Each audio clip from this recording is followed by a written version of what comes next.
6 months after Pearl Harbor, the war in the Pacific had already changed everything. The United States had been caught off guard, its fleet damaged, its confidence shaken. But something had survived, and that something would decide the future of the war.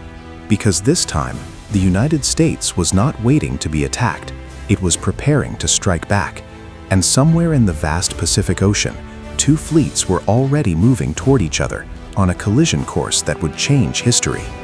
Before Pearl Harbor, naval power meant battleships. Massive, armored, heavily armed. They were the symbols of dominance at sea, but Pearl Harbor changed that overnight. Battleships were vulnerable, slow, predictable. Aircraft carriers were different. They could strike from hundreds of miles away, invisible over the horizon. And in December 1941, that difference became deadly clear. Japan had demonstrated something new. Air power could destroy fleets, and now both sides were adapting to that reality. After Pearl Harbor, Japan moved rapidly. Its strategy was simple: expand fast, secure resources, fortify its defensive perimeter. The Philippines fell, Singapore fell, Dutch East Indies fell. Each victory strengthened Japan's position. Oil, rubber, strategic bases. For a moment it looked unstoppable. But there was a deeper problem. Japan could win battles, but it could not outproduce the United States. Its industry was limited, its resources stretched. Time was not on its side, and Yamamoto knew it. Admiral Yamamoto believed the war had to be decided quickly. He had seen America's industrial power firsthand. He understood that if the war dragged on, Japan would eventually be overwhelmed. So he proposed a plan, not just another attack, but a decisive battle, one that would eliminate the remaining American carriers. Without them, the United States would be forced into a defensive posture, perhaps even negotiate. But to make that happen, he needed to draw the American fleet out and destroy it. Midway was small, just a tiny outpost in the vast Pacific, but its location made it critical. It sat roughly halfway between Japan and Hawaii. If Japan captured Midway, it could extend its defensive perimeter, threaten Hawaii, and potentially force the United States further back. But Midway had another purpose. It was bait. Yamamoto believed the Americans would not allow it to fall, and when they came to defend it, his fleet would be waiting. The Japanese plan was ambitious and complicated. Too complicated.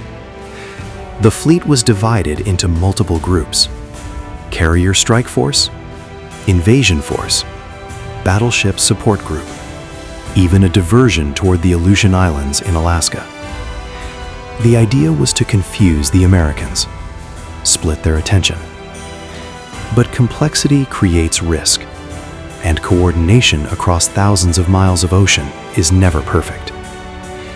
While Japan was preparing its operation, a quiet battle was taking place in Hawaii. Not with ships, not with planes, but with information. American cryptanalysts were working to break Japanese naval codes. Day after day, message after message. Slowly, patterns began to emerge. Fragments of meaning. References to a target. AF. But what was AF? They needed confirmation. So they created a simple but brilliant test. Midway sent an unencrypted message: "We are short on fresh water." Soon after, Japanese communications confirmed: AF is low on water. The code was broken. AF was Midway. This changed everything. For the first time since Pearl Harbor, the United States was not reacting. It was anticipating. They knew the target. They knew approximate timing. They even had insight into Japanese force composition. But knowledge alone was not enough. They still had fewer ships, fewer aircraft, less experience, and their carriers were all they had. If they lost them, the Pacific would be wide open. Admiral Chester Nimitz made a bold choice. He would not retreat. He would not wait. He would fight. USS Enterprise, USS Hornet, and the damaged USS Yorktown hurriedly repaired in just days. 3 carriers, against a superior Japanese force, but with one critical advantage. They knew the enemy's plan, and they would turn it into a trap. By early June 1942, both fleets were in motion. Japanese carriers approached from the northwest. American carriers waited to the northeast of Midway. Neither side had visual contact yet. The ocean was vast. The stakes were enormous. Both believed they held the advantage.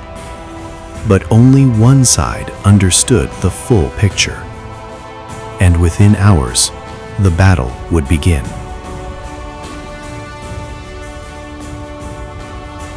June 4th, 1942. Dawn over the Pacific. On board the Japanese carriers, crews moved with precision.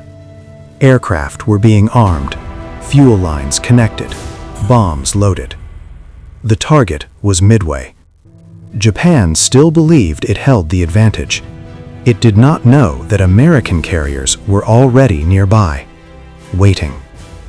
At approximately 4:30 a.m., the first wave of Japanese aircraft launched. More than 100 planes. Bombers, fighters, attack aircraft. Their objective: destroy Midway's defenses. Runways, fuel depots, aircraft on the ground. If Midway was neutralized, the invasion could proceed. But Midway was ready.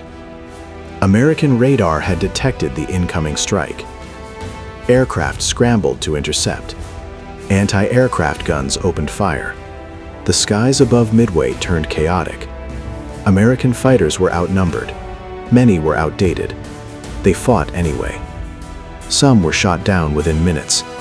Others pressed forward, knowing the odds. The base was hit hard. Buildings burned, runways damaged. But Midway was not destroyed, and that mattered. Back on the Japanese flagship, Admiral Nagumo faced a critical decision. The first strike had not finished the job.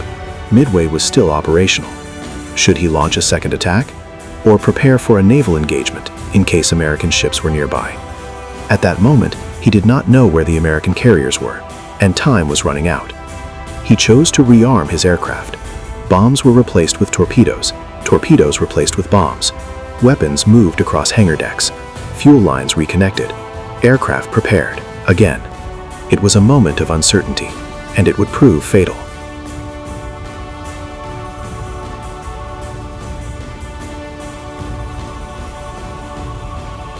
While Japan was reorganizing, the United States launched its own strike. Planes from Enterprise, Hornet, and Yorktown took off into the open sky. But there was a problem: coordination. The American attack groups became separated. Fighters, dive bombers, torpedo squadrons. They were no longer synchronized. Instead of one powerful strike, they would arrive in fragments. The first American planes to reach the Japanese fleet were torpedo bombers. Slow, low-flying, vulnerable. They had no fighter escort. As they approached, Japanese Zero fighters intercepted them. What followed was devastating. One squadron after another was shot down. Planes fell into the ocean. Pilots pressed forward anyway. Some flew straight into anti-aircraft fire. Others continued even after being hit. Very few made it close enough to launch their torpedoes, and none scored a hit.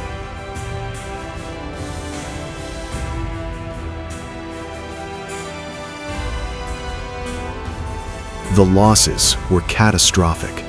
Entire squadrons were wiped out. But their sacrifice was not meaningless. It forced the Japanese fighters down to low altitude. It disrupted formation. It pulled attention away from the skies above. And in war, seconds and positioning matter. Because at that exact moment, something unexpected was happening.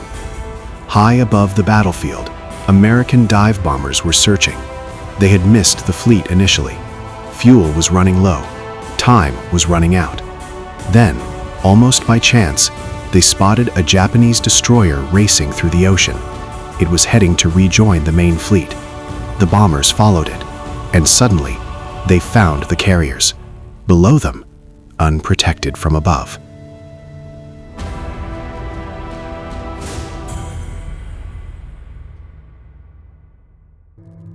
The timing could not have been more critical.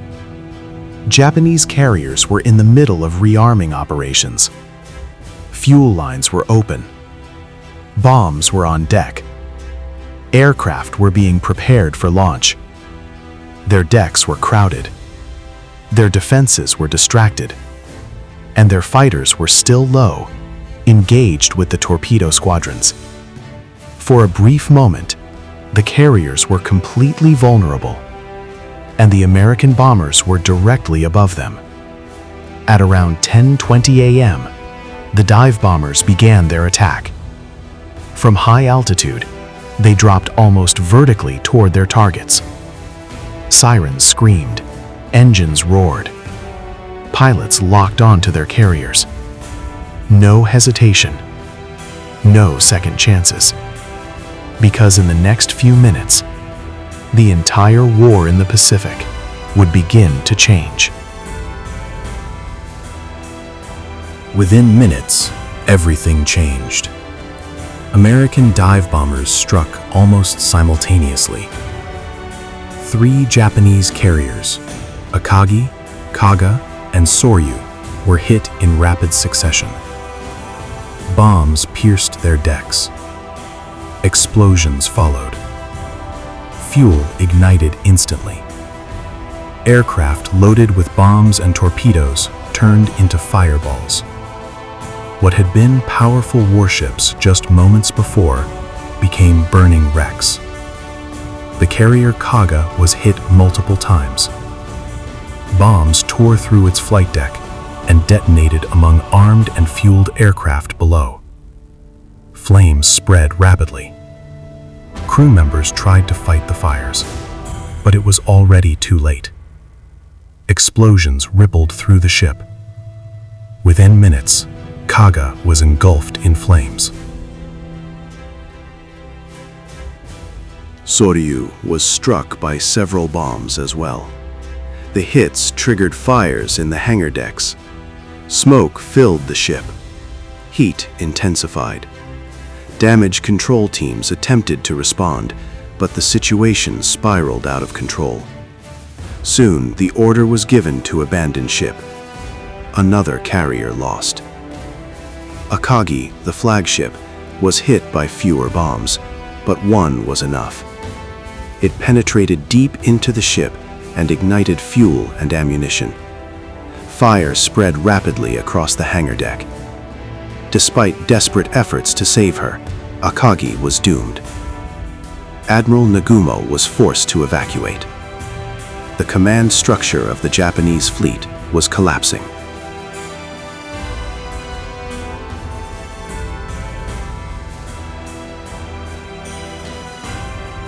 In less than 5 minutes, Japan had lost 3 of its 4 frontline carriers. The same carriers that had attacked Pearl Harbor. The same force that had dominated the Pacific. Now burning, out of control, beyond saving. It was a catastrophic blow, and it happened almost instantly. But the battle was not over.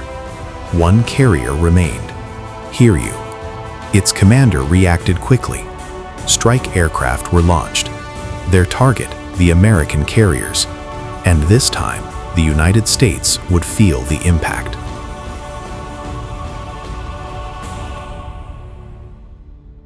American forces believed they had crippled the enemy. But soon, incoming aircraft appeared. Dive bombers targeted USS Yorktown. Bombs struck the deck. Fires erupted. The ship slowed, but did not stop. Damage control teams worked fast. Within hours, Yorktown was operational again. But the Japanese were not finished. A second wave from Hiryu approached. This time, torpedo bombers. They flew low across the water. Anti-aircraft guns opened fire, but several torpedoes found their mark.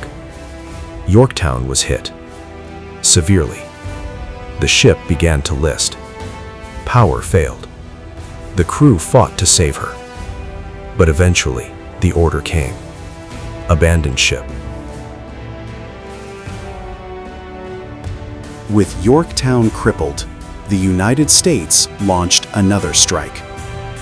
This time, they found Hiryu. Dive bombers descended. Bombs hit the carrier. Fires spread quickly. Just like the others, Hiryu was now doomed.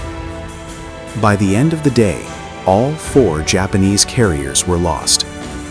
In a single day, the balance of power in the Pacific had shifted.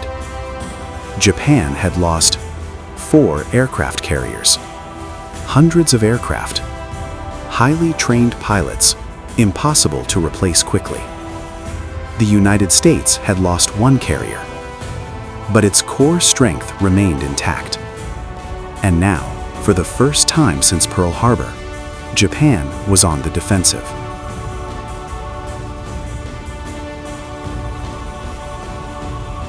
The Battle of Midway was not just a victory, it was a turning point.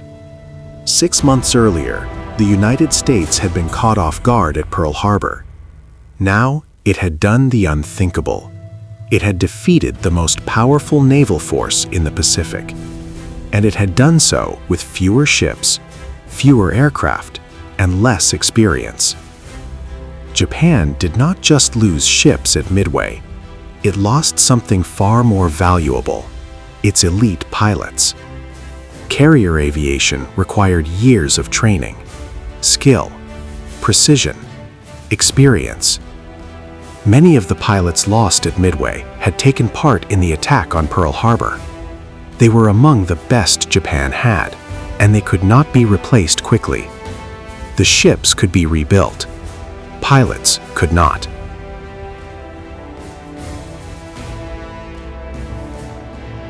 At the same time, the United States was accelerating. Factories expanded, production surged. New carriers, aircraft, and ships were already under construction. America's strength was not just in its military, but in its ability to produce relentlessly. While Japan struggled to recover from its losses, the United States was preparing for the long war ahead. And now it had the initiative. Before Midway, Japan had been on the offensive, expanding, advancing, winning. After Midway, that changed. The momentum shifted. The United States began pushing back, island by island, base by base. The Pacific War was no longer about survival. It was about reclaiming control.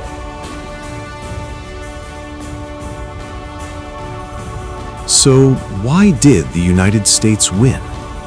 It wasn't luck alone. It was a combination of factors. Intelligence, breaking the Japanese code, knowing where the attack would happen.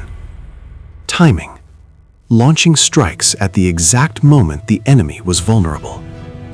And risk, sending carriers into battle despite being outnumbered. Midway was not inevitable.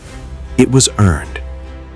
Behind every decision, every aircraft, every explosion were people. Pilots who flew into overwhelming odds. Crew members who fought fires below deck. Commanders who made decisions with incomplete information. Many did not survive, but their actions shaped the outcome of the battle, and ultimately, the course of the war. Midway was more than just a battle. It was the moment the tide of war began to turn.